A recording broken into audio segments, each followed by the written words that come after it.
Selamat pagi pemirsa, saya Maria Hutasait akan menemani Anda dengan beragam informasi terkini di antaranya. Bank Syariah Mandiri Cabang Tanjung Balai diduga hilangkan sertifikat tanah nasabah.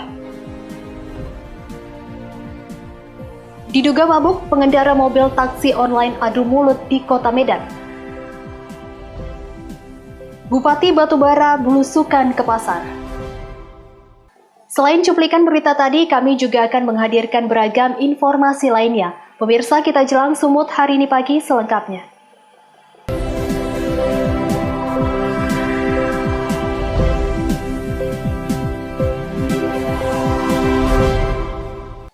Kita ke informasi pertama pemirsa, sejumlah massa lintas kajian kaum gerakan Sumatera Utara berunjuk rasa di depan kantor Bank Syariah Mandiri Cabang Utama Medan Senin siang. Dalam aksi tersebut, mereka menuding pihak bank telah menghilangkan sertifikat tanah milik nasabah yang digunakan sebagai jaminan pengajuan pembiayaan di Bank Syariah Mandiri Cabang Pembantu Tanjung Balai. Aksi unjuk rasa ini sebagai bentuk kekesalan pihak nasabah, karena masalah ini masih tak kunjung diselesaikan pihak Bank Syariah Mandiri. Masalah ini bermula saat satu nasabah BSM atas nama Muhammad Amiruddin mengagunkan 4 sertifikat tanahnya untuk mengajukan pembiayaan di BSM Cabang Pembantu Tanjung Balai pada Mei 2012 lalu. Pinjaman tersebut kemudian dilunasi pada April 2015. Namun sampai saat ini pihak nasabah tidak menerima bukti pelunasan dari pihak bank. Sertifikat tanah yang dijadikan agunan pun tak kunjung diberikan. Puncaknya pada Maret 2020 lalu, pihak nasabah melaporkan masalah tersebut ke Polda Sumatera Utara. Bank Syariah Mandiri diduga telah menghilangkan sertifikat tanah milik nasabah itu.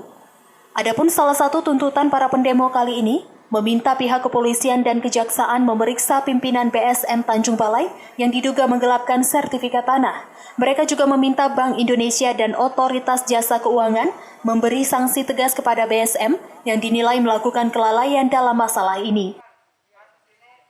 Persoalan hari ini penggelapan pada nasabah dan juga tentang sertifikat hari ini yang disampaikan tadi di tadi. Dari ini lanjuti Bang, sejauh mana kasus persoalan ini di Polda Bang terkait persoalan sertifikat itu Bang? Mungkin bisa ya Bang saya sampaikan. Assalamualaikum warahmatullahi wabarakatuh. Bang, jika tuntutan kita tidak diindahkan oleh mereka, langkah apa yang harus kita lakukan? Kita akan datang ke Polda Sumut Bang, kita akan memperjelas sejauh mana Bang hari ini. Karena kan kita sebagai mahasiswa tentunya akan memperjelas sejauh mana hari ini. Penyidikan yang ada oleh Polda Sumut terkait persoalan yang ada di Tanjung Balai Bang. Ada rencana kembali aktif ini Bang dengan masa yang lebih besar? Ketika nanti persoalan sudah dituntaskan Bang, atau sudah ada titik temu di kepolisian Bang, kita akan berhenti aksi Bang. Akan tetapi kalau tidak belum ada titik temu, kita akan mengawal kasus ini Bang. Pihak Bank Syariah Mandiri menegaskan, kasus ini masih dalam penanganan pihak Polda Sumatera Utara. Mereka menyerahkan sepenuhnya kasus ini kepada polisi, sembari mengimbau para pendemo untuk menghargai proses hukum yang ada.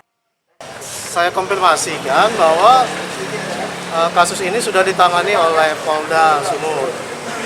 Kemudian ya sama-sama sebagai warga negara yang baik, kita sama-sama menghormati proses hukum yang sedang berlangsung. Mungkin itu saja yang kami sampaikan. Terima kasih. Untuk poin keempat yang Abang bilang tadi udah Poin keempat tadi itu royanya, surat roya yang diminta oleh Aminuddin sudah diberikan. Jadi itu kami konfirmasi bahwa surat roya itu sudah diberikan ke Pak Aminuddin. Demikian. Aksi ini sendiri mendapat pengawalan ketat dari polisi. Para pendemo mengancam akan menggelar aksi serupa dengan massa lebih banyak jika tuntutan mereka tak dipenuhi. Mereka juga meminta pihak BSM Cabang Utama Medan memberi sanksi keras kepada pimpinan Bank Syariah Mandiri Tanjung Balai. Daniel Pekuali melaporkan untuk Evarina TV. Sementara itu, pemirsa, Rektor Universitas Sumatera Utara Runtung Sitepung mengeluarkan surat keputusan bahwa Rektor USU terpilih untuk periode 2021-2026, Murianto Amin, bersalah karena melakukan praktik plagiat.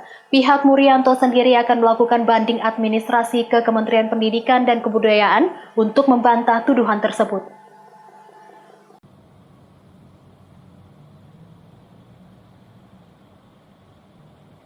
Murianto Amin, Rektor Universitas Sumatera Utara terpilih untuk periode tahun 2021-2026, akhirnya buka suara. melalui tim kuasa hukum dan juru bicaranya terkait dugaan plagiat diri sendiri yang kemudian dinyatakan bersalah oleh Rektor USU Runtung Sitepu dalam surat keputusan bernomor 82/UN 5.1.R/SK/KPM/2021. Surat keputusan tersebut dibuat untuk menghukum Murianto Amin karena dinilai terbukti bersalah melakukan plagiat diri sendiri. Untuk itu tim kuasa hukum akan melakukan langkah banding kepada Kementerian Pendidikan dan Kebudayaan. Karena surat keputusan tersebut sifatnya belum final dan inkrah, masih ada upaya hukum lainnya untuk membatalkannya. Dan ironinya lagi, surat keputusan nomor 82 tersebut sudah beredar di kalangan masyarakat dan media-media online. Namun salinan dari surat keputusan tersebut belum dia terima. Dalam surat keputusan nomor 82 tersebut berisi 6 poin, diantaranya adalah menyatakan Murianto Amin bersalah karena sudah melakukan plagiat diri sendiri, terbukti melanggar etika keilmuan dan moral sivitas akademika, menghukum Murianto Amin dengan penundaan penaikan pangkat dan golongan selama 1 tahun terhitung surat keputusan dikeluarkan, dan mengembalikan insentif yang telah diterimanya atas terbitnya artikel yang berjudul A New Patronage Network of Pemuda Pancasila in Governor Election of North Sumatra yang dipublikasikan pada Journal Man in India terbit September 2017 Kekas Universitas Sumatera Utara. Sementara itu menurut juru bicara Murianto Amin, pihaknya akan melakukan upaya banding ke Kementerian Pendidikan dan Kebudayaan atas SK 82 Rektor USU tersebut yang merugikan Rektor terpilih Murianto Amin. Dr. Murianto Amin sangat kecewa sekali dengan beredarnya SK itu di masyarakat. Bagaimanapun juga sampai hari ini, saat dimana kita memberikan pernyataan ini, beliau belum menerima salinan SK tersebut. Sementara sudah sampai ke masyarakat, dan ini pasti akan memberikan impact negatif kepada beliau, nama baik, martabat, dan seterusnya. Dan tidak baik juga bagi Universitas Sumatera Utara sebagai lembaga atau institusi pendidikan yang dimiliki bersama dan diharapkan menjadi institusi pendidikan yang semakin maju di wilayah ini. Itu yang pertama. Yang kedua adalah bahwa SK nomor 82 yang diterbitkan oleh Rektor Universitas Sumatera Utara itu kami hargai. Tapi itu bukan satu keputusan yang final dan mengikat, atau yang dalam bahasa hukumnya disebut dengan inkrah van geweeste. Jadi masih ada proses berikutnya, dan itu sudah menjadi ranah daripada Kementerian Pendidikan dan Kebudayaan. Itu yang kedua. Dan yang ketiga adalah bahwa untuk semua ini Dr. Murianto Amin akan melakukan banding administrasi ke kementerian. Itu apabila SK-nya sudah dia terima. Tapi sampai hari ini SK belum diterima, sementara sudah beredar kemana-mana. Sebelumnya, Murianto Amin juga telah melakukan klarifikasi kepada guru besar dan komite etik yang dibentuk oleh rektor atas dugaan plagiat diri sendiri, dan hal tersebut dinyatakan tidak bersalah. Untuk itu pihaknya menyesalkan mengapa SK 82 tersebut terburu-buru untuk dikeluarkan. Daniel Pekwali melaporkan untuk Eva Rina TV. Informasi berikutnya, pemirsa, Kepolisian Daerah Sumatera Utara dan Polrestabes Medan pada tahun ini memberikan sanksi tegas berupa hukuman pemberhentian tidak dengan hormat atau PTDH bagi anggota Polri yang terlibat kasus narkotika. Sebelumnya sebanyak 53 anggota Polri di tahun 2020 telah dipecat Kapolda Sumatera Utara Irjen Pol Martuadi Sormin.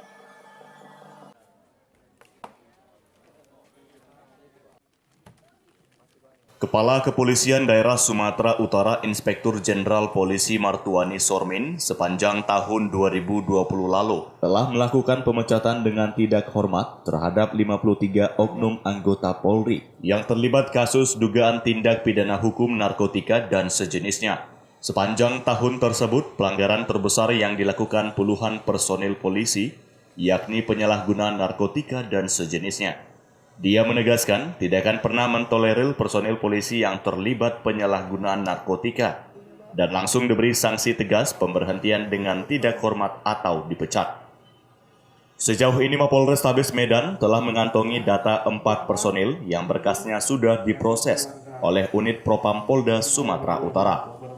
Sedangkan saat ini 8 personil Mapolres Padang Sidempuan telah menerima vonis 20 tahun penjara dan sanksi pemecatan pada persidangan atas kepemilikan narkotika jenis ganja sebanyak 327 kg di Pengadilan Negeri Medan. Tersesat jalannya dari Aceh Utara.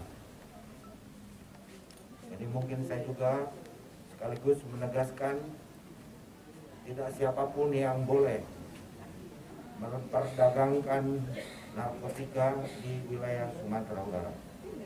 Sekaligus saya tegaskan kepada seluruh anggota saya, apabila terlibat dalam peredaran penyalahgunaan narkotika, kami tanpa ragu-ragu akan langsung di PTDH. Pemberhentian tidak dengan hormat, tetapi sebelumnya juga harus mengikuti proses pidana. Jadi rekan-rekan nggak usah tanya-tanya lagi, ini mau diapain. Langsung satu kata, PTDH. Sebelum dia di PTDH, dia harus menjalani hukuman sesuai aturan yang berlaku.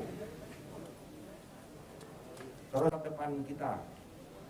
Dan ini tidak hanya tugas dan tanggung jawab polisi saja, tetapi seluruh kita, seluruh keluarga di Sumatera Utara, mari kita bersama-sama untuk menjaga, melindungi anak-anak kita daripada korban penyalahgunaan narkotika. Itu yang bisa kita jelaskan dan sekarang kita akan cek. Pemecatan dengan tidak hormat ini dilakukan untuk mengimplementasikan program promotor Kapolri nomor 1 tentang pemantapan reformasi internal Polri dan menegakkan aturan-aturan kode etik dan profesi Polri dalam rangka mewujudkan kedisiplinan dan soliditas internal yang baik. Wahyu Pratama melaporkan untuk Evarna TV.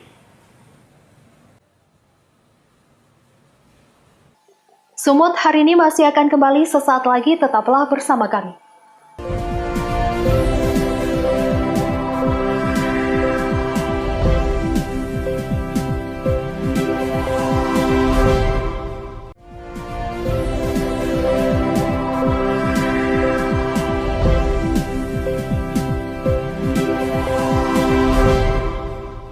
Terima kasih Anda masih bersama kami. Pemirsa, mobil driver online berplat polisi BK1932IE ditabrak dari belakang oleh satu unit mobil sport dan nyaris pukul di Jalan Tengku Amir Hamzah, Medan, Sumatera Utara.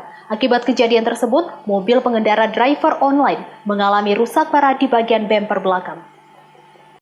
Beginilah video amatir milik seorang teman pemilik mobil Pajero Sport berplat polisi BK999CH saat melontarkan kata-kata tidak sopan kepada korban pengendara mobil driver online saat di lokasi kejadian. Adu mulut pun tak terhindarkan saat korban tidak terima mobilnya tidak menjamin ganti rugi setelah ditabrak dari arah belakang oleh pemilik mobil berplat polisi BK999CH tersebut. Sementara pria pengendara mobil sport itu diketahui merupakan warga Helvetia, Kota Medan, bernama Chandra Leowardi. Aksi pun semakin memanas dan terus terjadi saat korban memanggil teman seprofesi taksi online datang ke lokasi kejadian untuk membantunya. Khairul yang berprofesi supir taksi online ini mengatakan, mobilnya ditabrak pria tersebut dalam keadaan mabuk. Hal itu terlihat saat pelaku berbicara tercium aroma alkohol. Pria penabrak supir taksi online itu juga sempat melontarkan kata tidak sopan dan menantang warga. Tadi dia bilang mau bertanggung jawab, cuma saya minta dia untuk hari ini minta KTP sama SIM-nya aja gitu. Cuma ya yang dikasih ya STNK gitu. Saya mintanya SIM sama KTP gitu. Memang nomor handphonenya sudah ada, saya pegang. Cuma kan saya takut ya bisa aja nomor handphone diblok kan gitu kan. ya memang komplek rumahnya di sini gitu. Jadi belum ada ini Bang ya? Nah, belum ada. Oke, Bang. Nama kronologis tadi? Bang, tadi kita lagi belok Bang di simpang ada maling tuh Bang. Jadi pas waktu kita belok di belakang ada mobil unit itu apa tuh udah ada rekamannya fotonya sama saya. Dari belakang itu nabrak itu tuh. Nah, tidak lama kemudian itu datang patroli patwal mobil. Polisi saya nggak tahu persisnya dari mana gitu kan patwalnya. Jadi tadi karena Akhirnya kericuhan antara pengendara mobil driver online dan pelaku berakhir setelah pelaku memberikan KTP dan SIM kepada korban untuk dibawa ke bengkel mobil. Wahyu Pratama melaporkan untuk Evarina TV. Pemirsa, Kapolres Kota Padang Sidimpuan memimpin langsung penggerebekan narkotika di sejumlah tempat di Kota Padang Sidimpuan. Salah satunya di Kampung Salak, Padang Sidimpuan Selatan. Selain berhasil mengamankan berbagai jenis barang bukti narkoba seperti sabu, petugas juga menangkap 4 orang tersangka yang diduga sebagai pengedar dan bandar narkoba.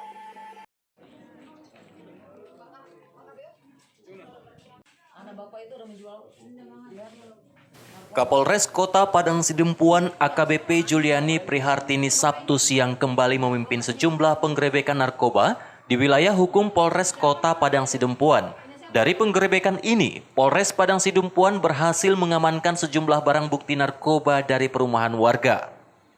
Di Kampung Salak, Kota Padang Sidimpuan, Kapolres beserta anggota menyisir perumahan warga yang diduga menjadi tempat penyimpanan narkoba yang diperdagangkan oleh warga. Kampung Salak di Kota Padang Sidimpuan ini merupakan salah satu lokasi yang sangat rawan akan peredaran narkoba. Di salah satu rumah yang dicurigai sebagai rumah pengedar narkoba, petugas melakukan penyisiran hingga memeriksa peralatan rumah tangga. Dari penyisiran ini, petugas berhasil mengamankan sejumlah narkoba jenis sabu dan ganja. Kapolres Kota Padang Sidimpuan AKBP Juliani menyampaikan, dari berbagai penggerebekan ini pihaknya telah mengamankan sejumlah barang bukti narkoba serta 4 orang tersangka yang diduga sebagai pengedar dan bandar narkoba. Masyarakat sendiri bahwasanya mari sama-sama kita perangi narkoba. Jangan khawatir lagi kalau misalnya adanya intimidasi. Tujuannya apa? Tujuannya adalah menggerakkan kepedulian semangat masyarakat. Itu akan jauh lebih efektif dalam pemberantasan narkoba, agar anak-anak ya masa depan generasi muda tentunya dapat terpelihara dengan baik dan mereka juga nantinya akan terselamatkan. Itu saja. Penggerebekan ini merupakan wujud ketegasan kepolisian untuk memberantas narkoba di Kota Padang Sidimpuan yang selama ini menjadi bahan perbincangan masyarakat.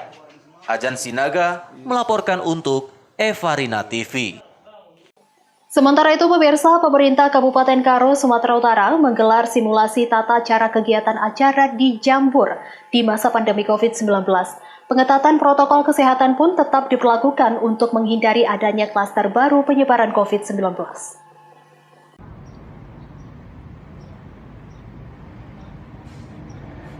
Pasca ramainya pelaksanaan kegiatan seperti pesta pernikahan dan kematian yang dilaksanakan di beberapa jambur di Kabupaten Karo beberapa waktu terakhir yang tidak terkontrol protokol kesehatan, membuat pemerintah Kabupaten Karo, Sumatera Utara melakukan simulasi tata cara pelaksanaan kegiatan di jambur yang menerapkan protokol kesehatan.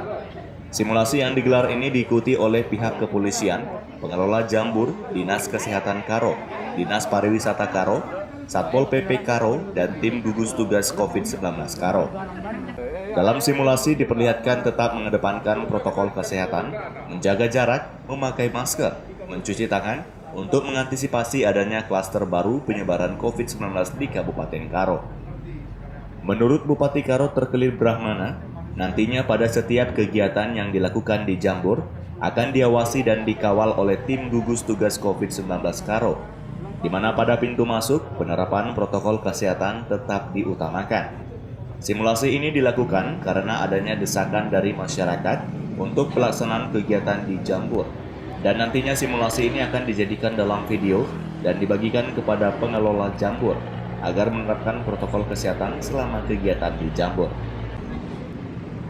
Pemerintah Kabupaten Karo sedang melakukan kegiatan untuk simulasi pemakaian pondoko atau jambur ya, atau rumah pertemuan dalam rangka pesta adat atau pesta budaya, pesta kematian dan sebagainya, di mana selama ini setelah masa pandemi Covid ini tidak pernah dipergunakan karena desakan oleh masyarakat, dan di samping itu adanya toleransi dari pemerintah memakai ini dengan protokol kesehatannya ketat, maka pemerintah memfasilitasi dengan membuat suatu cuplak istilahnya, dengan buat simulasi berbentuk video nanti atau rupa SOP, supaya nanti setiap desa yang mempunyai jambur atau pendopo bisa menyesuaikan kegiatan-kegiatan di kampungnya dengan memakai jambur atau pendopo di desa tersebut.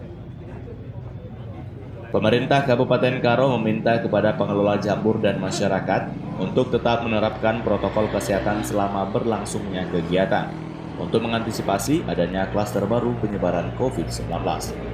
Chandra Bukit melaporkan untuk Evarina TV. Sumut hari ini masih akan kembali sesaat lagi, tetaplah bersama kami.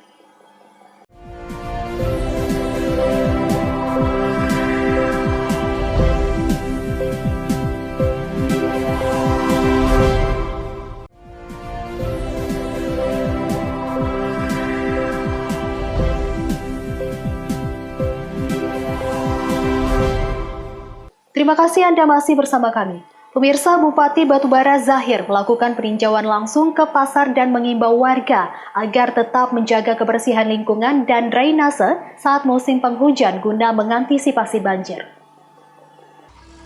Hal tersebut disampaikan Bupati Batubara Zahir saat peninjauan langsung di Pasar Delima Indrapura, Kecamatan Air Putih, Batubara. Dalam peninjauan tersebut, Bupati melihat langsung kondisi drainase yang bermasalah serta bangunan tidak sesuai tempat di pasar tersebut.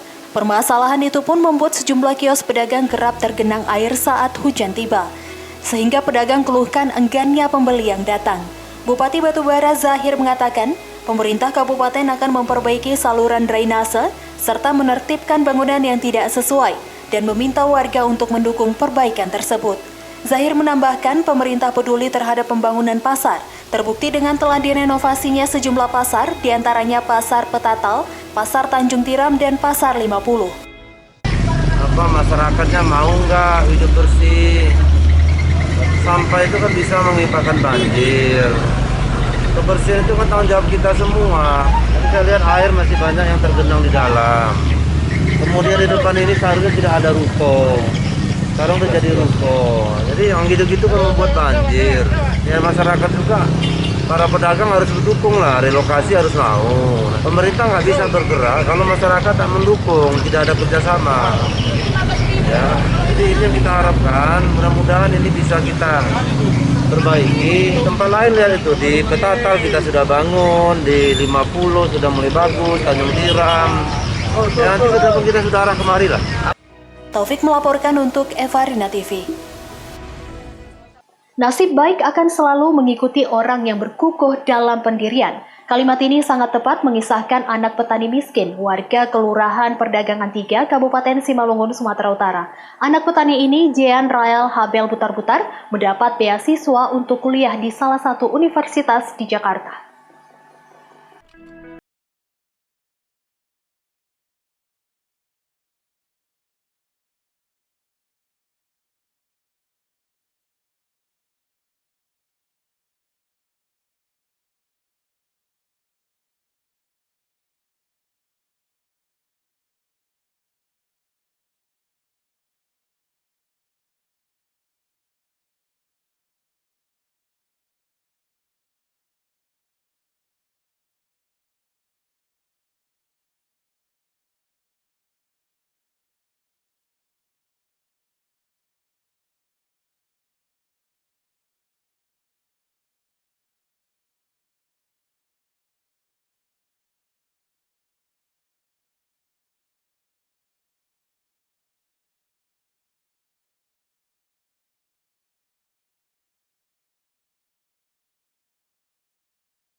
untuk kuliah, untuk melanjutkan ke universitas yang pendidikan yang lebih tinggi lagi. Dan saya pun melihat keadaan orang tua saya.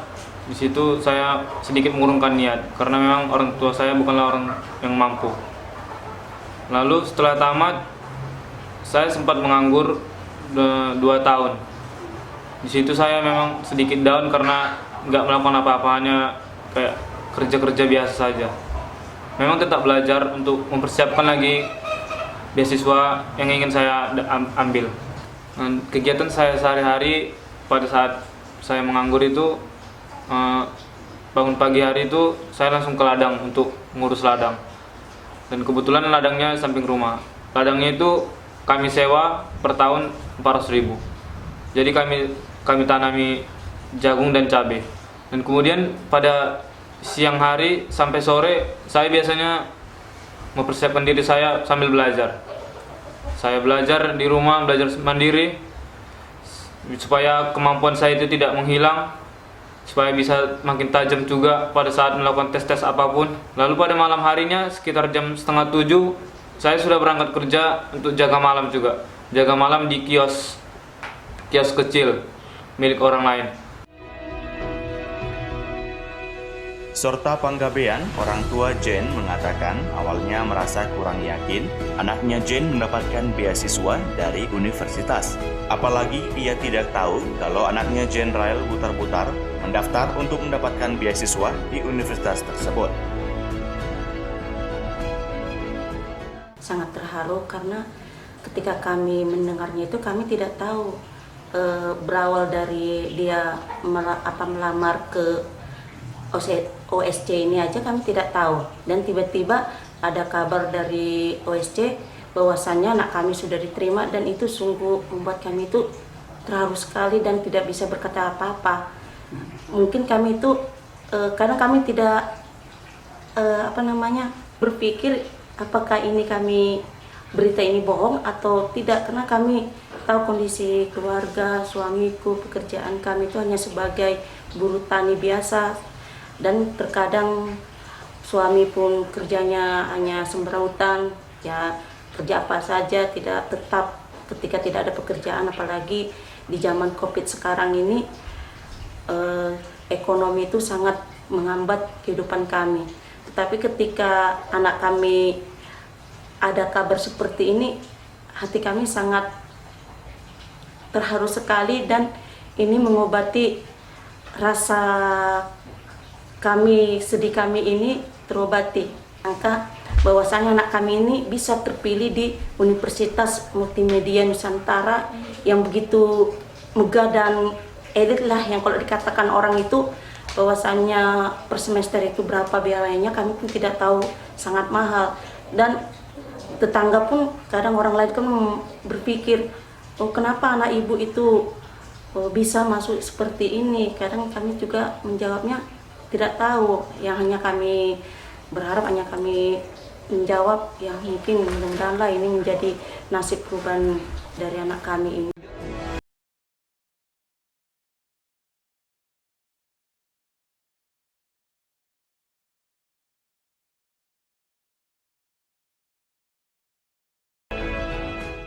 Pemirsa, demikianlah rangkaian informasi dalam Sumut hari ini pagi. Saya Maria Huta Said mewakili kerabat kerja yang bertugas pamit undur diri. Terima kasih, sampai jumpa.